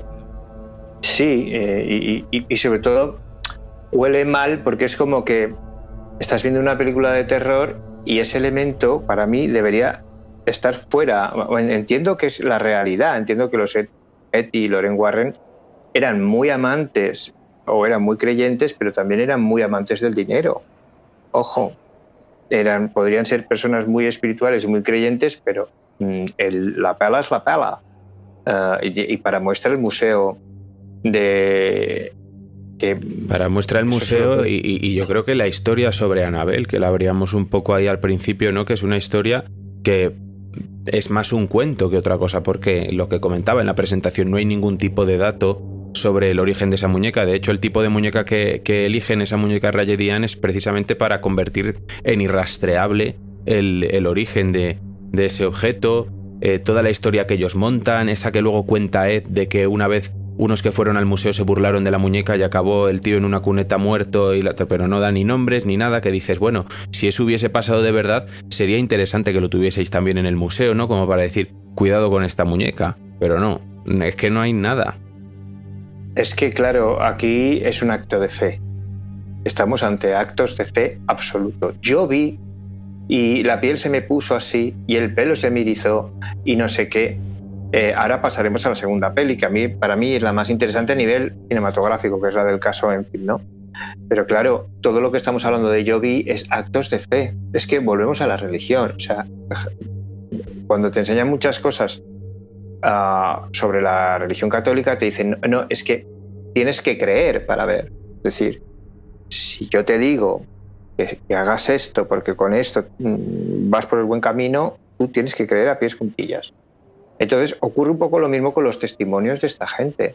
No, es que yo vi que fulanita levitaba. Claro, pero ¿dónde están los vídeos o las fotos? Porque muy bien, tú lo viste, ¿no? Pero a lo mejor te comiste un tripi también, ¿no? No sé, es que, claro, no podemos mover, en un mundo tan físico como el que vivimos, no podemos movernos. Está muy bien todo esto de las leyendas y el folclore y todo esto está fantástico y más fantástico que yo no hay nadie, creo. Pero, o sea, dar voz o dar voto de credibilidad a una cosa requiere, pues eso, un acto de fe. Es que yo todo lo que has puesto en el informe, todo, digo, pero esto ¿cómo se sostiene a nivel empírico, a nivel científico? Es que no se sostiene, porque son percepciones personales. ¿No? Es lo que decía en un artículo que leí, que los Warren han hecho más en contra de la investigación paranormal que a favor. Porque... Yo no sé si han hecho a favor o en contra, tampoco me gustaría juzgarlos porque, oye, también pienso, ¿y si tenían enemigos? Porque la popularidad crea mucha envidia. Pero lo que tú dices, ¿no? Y en el informe, ¿qué rastro hay de que, bueno, de Annabelle, ¿y quién era esa enfermera que adoptó a Annabelle? No lo sabemos. Una enfermera. Claro, si tenemos esta falta absoluta de datos, es muy difícil dar credibilidad a algo que no sabemos si ocurrió o no ocurrió en realidad. Es que... Pues mira, como lo has avanzado, si quieres hablamos del caso del poltergeist de Enfield, que yo creo que es uno de los casos más conocidos a nivel mundial de poltergeist, ¿no? O de actos paranormales que luego, aunque ha estado muy desacreditado, pues en su momento fue muy sonado porque por allí pasaron un montón de medios de comunicación, había entrevistas incluso a la niña, un poco aquí como como el caso Vallecas, ¿no? Cuando poseían a los demonios a la medium y lo grababa la televisión hablando con la voz que dices, ¿pero esto qué es? Pues aquí aquello era un poco eso. Por esa casa pasó un montón de gente, entre ellos los Warren, que según se sabe estuvieron muy poquito tiempo. Incluso uno de los investigadores afirma que le llegaron a decir cómo tenían que urdir el plan para sacar tajada económica de ese poltergeist, y les mandaron a freír espárragos de allí. Pero es curioso, ¿no?, que de esa presencia tan mínima en ese caso salga una película, la segunda, de Expediente Warren, el poltergeist de Enfield, en la que se les presenta como unos héroes y en las que no hay ni rastro de otros tipos de investigadores paranormales. Son ellos los que luchan contra ese poltergeist y los que salvan a toda la familia. Una vez más pasan de personajes secundarísimos a protagonistas absolutos. Bueno, pero tú has estudiado cine como yo y sabes que el cine requiere de protagonistas que empatice el público con ellos, y aquí ya veníamos de crear una pareja, digamos, que tenían su química, ¿no? Y que funcionaron muy bien. Entonces, Hollywood le importa un pepino, es lo que hablaba del zumo. A mí lo que me extraña es que se eligiese este caso, donde está acreditada esa mínima participación de ellos, en vez del de Amityville, ¿no? No sé, siendo su caso más... Bueno, es que yo creo que el más sonado es el de Amityville y luego vendría el del caso Enfield. Quiero decir, como casos populares, separando a Ed y a Loren del tema. El caso Amityville yo creo que ya venía es que tocadito. Claro, había libros, había películas. Y luego todo lo que se supo bueno, que dijeron que aparte la casa se vendió, la compró, creo que una americana, creo que fue, y ahí no pasaba nada. Claro, dice que hasta las bisagras estaban enteras, que no había ningún rastro de violencia. Claro, además te pinta, ya quitando todas las películas que nos han enroscado de Amityville, porque parece que no hay más casas encantadas en el mundo que Amityville. Yo he perdido la cuenta personalmente entre remakes, spin-off, segundas, terceras, sextas, 14ª partes. Ya ha llegado un momento que digo, bueno, no sé ya por dónde va la cosa, pero porque acabo por no verlas. Pero bueno, aparte que el caso, en un principio, yo recuerdo cuando era niño, ese caso era súper popular y se vendía como el caso number one constatado de casa encantada. Pues mira el tiempo que sabio es y cómo coloca las cosas en su lugar. Entonces no creo que esto les beneficiara mucho a ellos dos, porque ellos bebían mucho del caso de Amityville. O siempre recordaba, o yo creo recordar haber llegado a Lorraine y a la historia de estos dos a través del caso de Amityville. Parece que fue así. Claro, es que ellos estuvieron por allí con equipos de televisión y todo. Ahora lo desgranaré. O sea, dime antes porque me quiero meter en un tema de allí que me interesa mucho. No. El caso, luego vamos al caso Enfield. Yo he visto trozos reales del caso Enfield. Están. Yo los busqué y yo, ¿qué quieres que te diga? Dar credibilidad a una niña que habla con la voz ronca, a mí me cuesta mucho. Y las fotos de ella saltando sobre la cama. La foto de ella saltando sobre la cama es alucinante, y que digan, no, es que está levitando. ¿Yo qué quieres que te diga?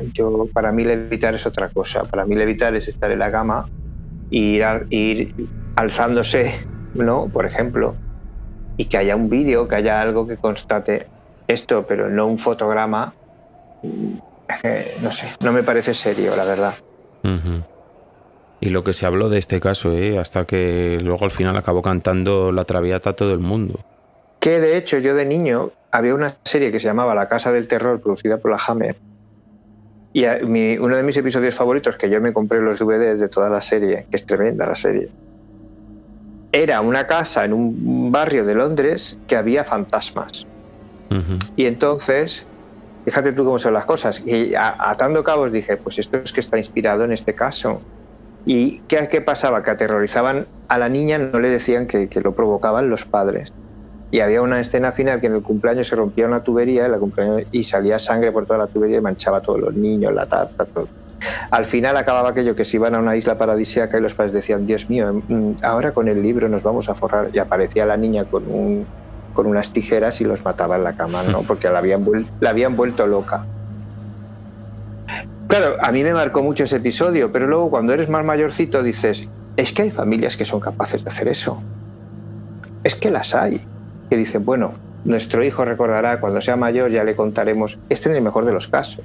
Que montamos todo este pollo porque no tenemos un duro, pero de momento vamos a hacer el teatrillo y tal. Y tú imagínate el pánico que puede llegar a pasar un niño o un adolescente si no sabe que eso es un tinglado que lo están montando.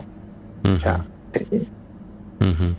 pues antes, porque además yendo al quite de fraudes en torno a lo paranormal, hablaremos ahora de Amityville, pero yo cerrando ya el Poltergeist de Enfield, yo quiero recomendar la serie más que la película de los Warren.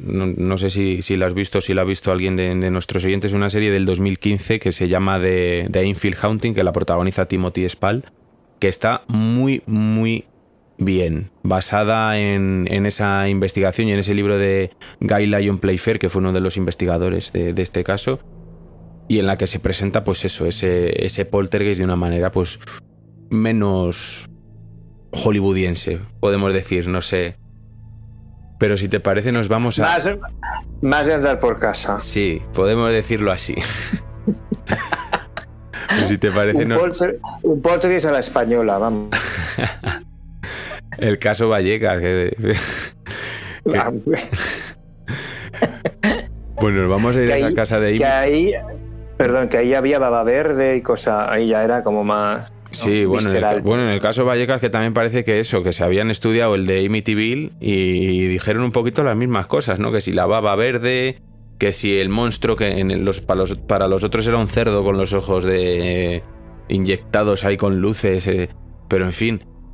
Otra familia que efectivamente, bueno, el caso Amityville, sabemos que hay unos asesinatos reales en esa casa.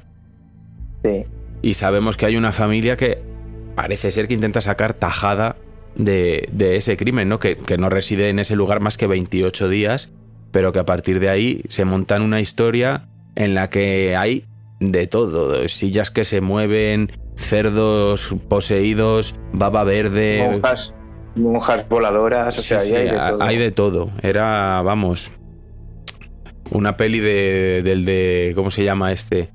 Te lo he dicho yo. El de los Transformers. Es que entre las crónicas de Narnia y esto es que no hay tanta diferencia. Si en el fondo es lo mismo. Lo único que falta es o que abran un armario y se vayan a otro mundo, ¿sabes? Pues claro, sabemos que esto fue inventado porque, de hecho, esta familia o el padre de esta familia llegó a hablar con el abogado de Defeo, del asesino real, ¿no? de la casa de Amityville, para decirle, mira, a lo mejor te sirve esto, podemos sacar dinero. Y el otro pues se lo pensó, bueno, pues si consigo retrasar el juicio y además con esto, yo qué sé, vamos a ver qué pasa. Y luego acabó denunciando a la familia, ¿no? Han usado mis ideas, lo del cerdo fue cosa mía. Y por allí, claro, aparecen los Warren, se tiran, además sin que les invite nadie, como les gustaba mucho, ¿no? Aparecer por los sitios sin que les llamase nadie. Y se meten ahí con equipos de televisión, experimentan cosas que es un poco... ¿Has visto tú Buscadores de Fantasmas? Sí, alguna vez lo he visto, pero me aburre muchísimo, debo reconocer que... Es que es un poco eso de... ¡Oh! Me está tocando alguien, me está poseyendo el cuerpo. Pues esto será un poco lo mismo. Ha obligado el espíritu a tirarse al otro al suelo, no sé qué. Es que claro, a mí me gusta la sutileza, pero esto ya no es sutileza, esto es un paso más allá de la sutileza. ¡Ah! ¿Has oído eso? Sí, lo he oído. Y no oyes nada, ¿no? Y un programa así, a mí me cuesta mantenerlo, la verdad. Yo, claro. Ojo, yo soy un creyente, para empezar, quiero dejarlo claro, soy un creyente en la vida después de la vida. Y soy creyente de los fenómenos paranormales, quiero decir que no soy para nada una persona... De hecho, creo que gran parte de mi vida la he pasado leyendo casos paranormales, viendo programas sobre este tipo de cosas. Pero claro, es que estamos hablando de una factoría de cine y de unos casos basados en unos casos que son difíciles de sostenerse. Exacto, es que es lo que tú dices, ¿no? Lo hemos hablado alguna vez, yo también soy creyente en lo paranormal, hemos tenido incluso experiencias que podemos definir como inexplicables de alguna manera. Y este tipo de programas o de películas a mí me ofenden porque hacen más en contra que a favor, porque es todo tan burdo, así. A mí Buscadores de Fantasmas me daba vergüenza que en algunos programas, ¿no? Oye, alguien me ha parecido la marca de la Santísima Trinidad, que siempre era como un poco lo mismo. Dices, pero vamos a ver, ya hemos captado una mota de polvo que es el espíritu de no sé qué. Son cosas tan burdas y tan... que de hecho la película Grave Encounters, que si no la habéis visto yo la recomiendo desde aquí, muestra un poco eso, la cara B de ese tipo de programas. Pero me pasa un poco con esto de Amityville y con todo lo que hay alrededor del mismo caso, ¿no? La han desmontado de mil maneras. Se sabe que allí en esa mansión hubo unos asesinatos, pero que luego la gente que ha vivido allí, lo que decías tú, no ha experimentado ningún tipo de historia. Pero que también te digo, ya son ganas de irse a vivir ahí y pujar por un precio, porque creo que se vendió por un precio interesante, con tal de poder vivir, de poder decir, es que esto es muy americano. Es que Amityville es como la meca de lo americano, ¿no? Del terror a la americana, que a mí me encanta. Ojo, hay muchas películas de terror norteamericanas, pero son un poquito fantásticos y les gusta todo este show y lo de la casa y luego pujar por la casa. Pero estamos hablando de un país donde se venden armas de asesinos en serie que se venden por precios desorbitados, porque la gente los colecciona. Y hay grupos que se llaman Marilyn Manson, ¿no? Quiero decir que... La verruga de Elvis. La verruga de Elvis, ese soy yo. Ese es mi nick. Pero que... no sé, lo que tú has dicho es un poco... resta más que suma, ¿no? Para los que investigan este tipo de casos, creo yo. Porque, bueno, en cierta manera ayuda a que la gente tenga esas creencias, ¿no? Esas fantasías. Pero yo entiendo que si tú eres una persona racional, te cueste mucho, por no decir, no creas en nada de lo que narran la película en sí. Uh-huh. Y está el tema de la foto, que es lo que decía antes que me interesaba, ¿no? Lo de la foto, que han vendido los Warren a bombo y platillo como la foto de uno de los niños asesinados en esa casa. ¿La has visto la fotografía? Sí. La fotografía, debo decir que, según he leído yo, a día de hoy todavía no se ha demostrado que sea un fraude la fotografía. Pero claro, que no sea un fraude no significa que no pasara un niño por ahí. Es que, claro, ¿quién estaba presente cuando se hizo esa foto? Es que hablar de esto es muy difícil, ¿sabes? Es que efectivamente lo que decía en el informe, ¿no? Esa fotografía se parece bastante a uno de los niños asesinados en la casa de Amityville, pero es que también se puede parecer bastante a uno de los ayudantes de los Warren, a un tal Paul Bartz, que además llevaba una camisa muy muy parecida a la del niño de la foto. A día de hoy este hombre se ha negado a confirmar o a desmentir que es el que aparece en la foto, que eso también es un dato que dices, pues si no eres tú. Pues imagínate nosotros, porque... si ellos que estuvieron ahí no pueden afirmar o desmentir o no quieren, pues imagínate 30 años después, o 40.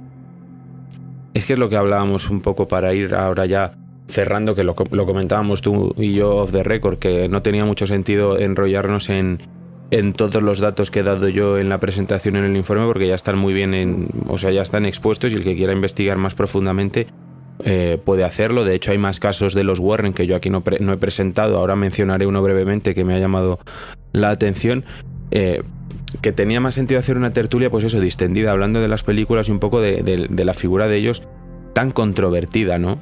Porque yo no tenía ni idea de esas alegaciones que se habían hecho antes de la película del Diablo me obligó a hacerlo, que viviendo en la sociedad y en la cultura de la cancelación, bueno, en la que vivimos, me resulta llamativo que se acabase produciendo esta tercera película, ¿no? Cuando se le ha acusado a Ed Warren de pederasta, de mantener una relación con una menor de 15 años cuando él tenía 30, de llevarla a su casa, incluso de haberla dejado embarazada y que fuese la propia Lorraine la que convenciese a esta chica de abortar, diciendo que se venía abajo toda la saga de los Warren, todo el prestigio de los Warren con eso. que el único dios de Lorraine era el dinero, ¿no? Decía esta chica. Yo aquí, ¿ves? Yo me tengo que mantener muy al margen de esto porque, como tú bien dices, estamos en la cultura de la cancelación. Entiendo que esta chica cuenta esta historia. Hombre, hay que decir que la declaración que hace esta chica es una declaración jurada.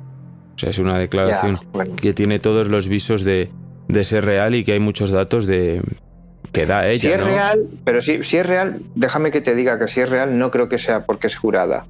Porque yo creo que hay gente que tal cual pone la mano sobre la Biblia y jura, se la pasa y con perdón por un sitio que no quiere decir. Claro. O sea, estoy segurísimo que hay gente muy ambiciosa que el juramento pues no tiene ningún valor. Entonces, si es real, que yo no digo que no sea real, ¿eh? Los datos que hay son que esta chica era una estudiante de una escuela en la ciudad de Bridgeport, trabajaba por ahí cerca Ed Warren en ese momento como conductor de autobuses, se habían conocido ahí, de hecho, en una de esas rutas, inician una relación, le pide que se mude con ella a su casa a principios de 1963 y durante los siguientes 40 años esta mujer habría seguido manteniendo esa relación con Ed Warren a sabiendas de su mujer, de Lorraine, que vivían todos ahí juntos. Hablábamos de esa historia del embarazo y cómo contaba también que el matrimonio no era tan perfecto como nos lo han pintado en las películas, que de hecho se habla de la mano que tuvo Lorraine Warren hasta su muerte en 2019 sobre los guiones en esas películas, para pintarlos a ellos pues de la manera que querían ser retratados, ¿no? Pero parece ser que la versión que daba esta chica es que Ed era un tipo bastante violento, que daba palizas a su mujer y que incluso más de una vez llegó a pensar que la iba a matar porque la dejó al borde de la muerte, ¿no? Medio inconsciente. Ese es el relato que daba esta chica, un poco al quite de lo que decía antes, que había muchos casos de los Warren que no he tratado, y para ir cerrando, uno de ellos en los que tuvo participación esta mujer sería el de la Dama Blanca del cementerio de la Unión. Parece ser que a principios de los 90 hay un vídeo, además, lo tenéis por TikTok, el que lo quiera ver, le dijo a esta chica: vámonos al cementerio, ponte una sábana por encima y por la noche te grabo como que eres el fantasma. Y esto ha salido hace poco a la luz, dio esos datos esta chica y efectivamente apareció el vídeo después. Entonces es un poco como de nuevo, ¿no? Muy burdo todo, muy...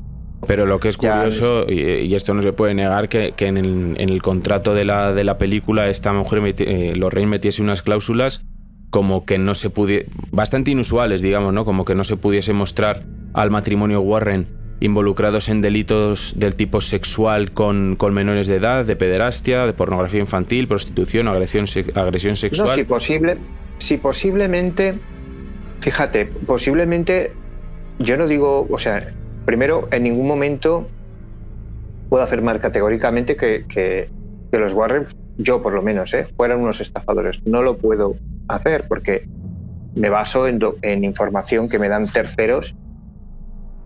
Quiero decir, si no puedo constatar la información que me dan los Ed Warren y Lorraine, y tampoco puedo constatar la que me dan los terceros de que es un engaño, entonces me tengo que quedar un poco con mi propia opinión, pero no puedo afirmar categóricamente ni una cosa ni la otra. Eso es lo que quiero explicar.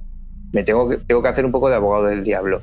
Entonces, yo posiblemente entiendo que esta chica tenga parte de razón. Lo que a mí me parece extraño es que guardes tanto tiempo silencio y que cuando ya no hay uno de ellos, entonces claro, evidentemente, pues posiblemente la mujer pues se curó las espaldas, y si había ocurrido algo de esto, pues oye, firmó, porque al fin y al cabo es ficción y ella quería que se mostrara esa imagen de su marido en una película que todo es ficción, porque parece ser, y digo parece ser para no decirlo categóricamente, que estos señores eran unos ilusionistas, unos magos y bueno, en fin, unos embaucadores, parece ser, pero quizá no lo sé.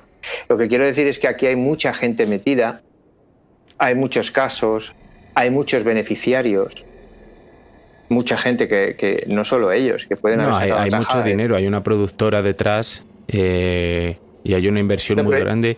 Y llamaba la atención, o a mí es un dato que me llama la atención, que el productor, el de los primeros productores que apostó por esta historia, un señor que se llamaba... Pero es que a lo mejor estamos hablando tú y yo de esto Y a esta mujer la han empapelado de dinero para que esté calladita y tranquila, porque piensa que las películas de los Warren han sido la segunda franquicia más taquillera de la historia del cine, de terror. Por eso te digo que el productor de la primera, de The Conjuring, Tony de Rosa Ground, cuando se estrenó la primera película, envió un correo a todo el mundo que estaba involucrado en ella, diciendo que para nada esa era la historia real de los Warren, que estaba muy lejos del retrato, y que Ed era un pedófilo, un depredador sexual y un marido físicamente abusivo. A partir de este correo se le aparta a este señor del universo Warren y se le excluye de los créditos, se le excluye de las siguientes películas. Entonces es un dato que una vez más me vuelve a llamar la atención, ¿no? Como que hay aquí un velo que intenta proteger algo que está muy, muy oculto, pero hay muchos intereses y estamos hablando también de Hollywood, ¿no? Que citando a Stella Reynolds, es una mierda cubierta de purpurina. Efectivamente, es una mierda cubierta de purpurina, y es lo que digo, aquí al final, si te fijas, solo hay un dios, y es el dinero. Uh-huh. Para ir cerrando, y sobre el caso Warren y sobre el caso Penny, decir que esta mujer, ahora que ya tiene 70 años, ¿no?, nunca ha recibido, pues, o que sepamos, nunca ha recibido un centavo de esas películas de The Conjuring. Se extrae de sus declaraciones que obviamente no tiene el mayor de los aprecios por Lorraine Warren, pero sí que se puede atisbar que todavía parece tener, pues, sentimientos afectuosos hacia Ed Warren, una relación que, como decimos, se dilató en el tiempo 40 años hasta el año 2003. Después esta mujer se casó, siguió siendo amiga de Ed Warren hasta su muerte en 2006, y decía que a día de hoy sigue reflexionando sobre esa época en la que vivió con los Warren, sobre su pasado, y preguntándose sobre el papel de Lorraine en toda esta historia y el suyo propio. Y citándola decía: como soy mayor ahora, ni siquiera puedo entender por qué Lorraine me dejó quedarme allí, y muchas veces pienso, ¿por qué hice esto? ¿Por qué arruiné mi vida así? Así que a veces me enfado mucho por todo lo que me quitaron ellos dos, pero también pues parece ser que mantuvo esa relación de amistad con Ed Warren hacia el año 2006. Entonces, bueno, vaya usted a saber, ¿no? Cosas que... Lo que pasó dentro de esa casa, pues ya... Lo que pasó en la casa de Lorraine y Ed se queda en la casa. Lo sabe Anabel, que estaba en el sótano. Efectivamente, Anabel. Sí, yo creo que aquí la que puede hablar es Anabel, ¿no? Pues, en fin. Pues con esto despedimos este penúltimo programa de la temporada. No sé si quieres... Penúltimo programa, que le hemos hecho un repaso. Que me ha gustado mucho ponerme al día de todas las películas. Solo la única película que no he visto ha sido la de La Monja 2, que tampoco tú la citas en tu documento. Es que como eso debe ser una... Bueno, no, yo no sé si está basado en hechos reales, La Monja, desconozco. ¿Qué va? No está... En fin, pero que me ha gustado repasarlo, tal, y bueno, decir que en fin, que tengamos en cuenta que el cine es... y más el cine de terror, de este tipo de producciones, y bueno, que está claro que han querido hacer una franquicia buena y rentable, y lo han conseguido. Así que lo que queda de la realidad, bueno, nosotros, ¿no? Va a haber una cuarta peli de los Warren, ¿eh? Sí, una cuarta y una quinta y una sexta, y que se llama Extrema Unción. La hija de la monja y la monja de la hija, y yo qué sé. Pues yo lo de la monja ya no sé cómo la pueden dilatar más, porque vamos, es ya como Tom y Jerry, esa mujer, ¿no? Que en todos los capítulos moría y al final luego estaban vivito y coleando, es rasca y pica. Dios dirá, a ver qué pasa. Pues nada, con esto nos despedimos en este penúltimo programa de la temporada. Nos queda un programa, el de la próxima semana, así que esperamos aquí que antes de que nos vayamos de vacaciones nos acompañéis y que no nos olvidéis durante el verano, que en septiembre volvemos con las pilas cargadas y con una sorpresa que estamos preparando, una sorpresa muy suculenta. Un sorpresón con acento en la O. En la ON. Así que nada, Pedro, un abrazo muy fuerte. Igualmente, Rey. Me voy a cenar a estas horas y a ver una película. Expediente Warren. No creo. Creo que escogeré otra cosita. más liviana. La monja 2. La monjita. En fin. Pues nada, Pedro. Un abrazo y un abrazo a todos nuestros oyentes. Nos escuchamos, ya sabéis, siempre la semana que viene y a través de la niebla. Venga, pues abrazo fuerte. Chao.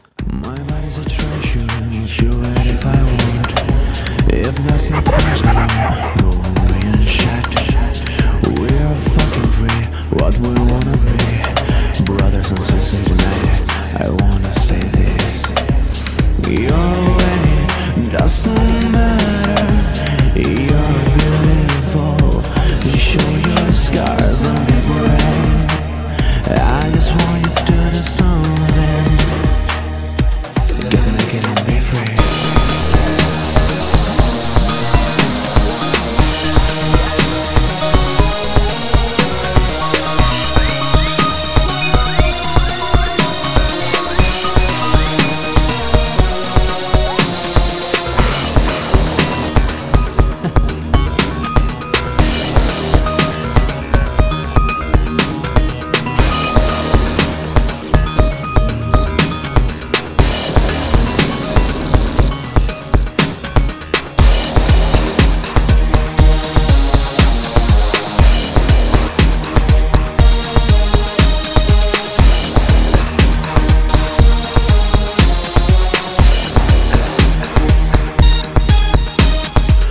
Fitting your body, no matter your size, is beautiful in every way. It's a work of art. I don't understand. Why can't you be naked like an animal? Isn't that what are we? Why do you see your bodies as a sex object? I was born without clothes. They made me wear them. My body's hard to you. Your body's hard to me. Let's be beautiful.